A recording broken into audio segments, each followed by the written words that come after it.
रिसाले में खुश आमदीद सभिनी ॿुधंदड़नि खे सिक भरियो सलाम। अर्ज़ु आहे कि असांजे चैनल खे लाइक करियो, सब्सक्राइब करियो, कमेंट सेक्शन में पंहिंजी राय जो इज़हार ज़रूरु कंदा। शुक्रिया। तूं समो आऊं गंदरी मुंह में ऐबन जो, पसे राणिन रूअ मतां मांगर मटी। तूं समो आऊं गंदरी मुंह में ऐबो पार, पसे लय लोगार मतां मांगर मटी। तूं तमाची तड़ धणी आऊं मुहाणी मी, मूंखे ॾहाकम ॾे आऊं जा नाले सेस तुंहिंजे। तूं तमाची तड़ धणी आऊं गंदरी गरीब, तूं सी जाम करीब के ॾॾ छॾाई ॾेज मूं।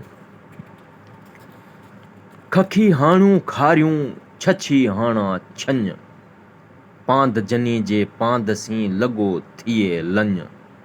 समो ॼाम सहज उभो करे उन सी, कारियूं कोझियूं कूड़ियूं मूरन मोचारियूं, वेठी वठियूं वाट ते कखी जूं खारियूं।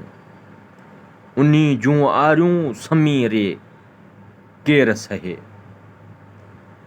गंद जन जी गोड में पाॿोड़ा पोशाक, उन्ही जी ओताक राजा रेझे आयो। थिया तमाची ॼाम सी मुहाणा महरूम, नंढे वॾे गंदरी मथे माड़ी धूम। जे किंझर जी रूम से सभु इनामी थिया, न वधी न विकणी न मारी न धारी। खारो विधाई खूह में नरतियूं निहारी, साए पर पारी जा घर समेजे सपजे। न विधी न विकणी न खणी में खारी, अहज सहज सामियूं धरिया न धारी। साई पर पारी जा घर समेजे सभिनी। पाॿूड़ो पेश कयो नो नूरी नई, हाज़िर हुयूं हिकियूं समियूं सभेई।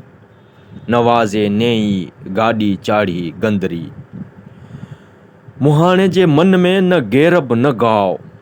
नेणन सी नाज़ करे रिझाई राव, समो सभन मिलाव हेरियाई हुरफत सी।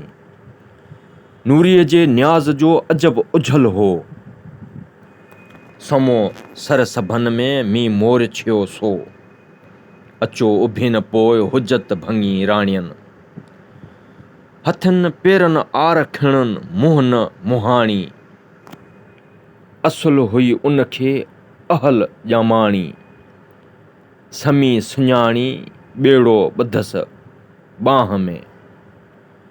तहिड़ो किंझर कीअं ॿियो जहिड़े सूंहं संध्यास, मड मियाणियो मकड़ा मिड़ई माफ़ थियास।